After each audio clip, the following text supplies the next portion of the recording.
taon ng muling pagbangon at kapangyarihan. Isang taon ng pagbabago, tagumpay, at panibagong lakas. Karera at pera. Ang 2026 ay taon ng pag-angat para sa Scorpio. Asahan, makikita na ang talento mo. Posibleng promosyon o leadership role. Dagdag na pagkakakitaan. Mas malinaw at malakas ang instincts mo sa pera. Tip, pakinggan ang kutob. Hindi ka nito ililigaw ngayong taon. Pag-ibig at relasyon. Mainit, malalim, at intense ang 2026 para sa puso mo.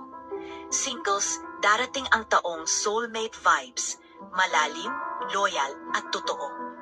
Couples, mas magiging matatag at tapat, pero iwasan ang selos, iwasan ang silent treatment. Reminder, sabihin ang nararamdaman mo, huwag hulaan ang relasyon. Swerte sa 2026, investments, career changes, emotional healing, new friends, creative or business projects. Hamon, pagbitaw sa sakit ng nakaraan. Kapag nahawakan mo pa yan, mabagal na dadating ang blessings. Lucky color, maroon o dark purple.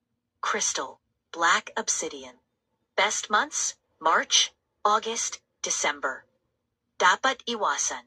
Labis na pag-iisip, matataas na emotional walls, pagdaramdam o paghihiganti.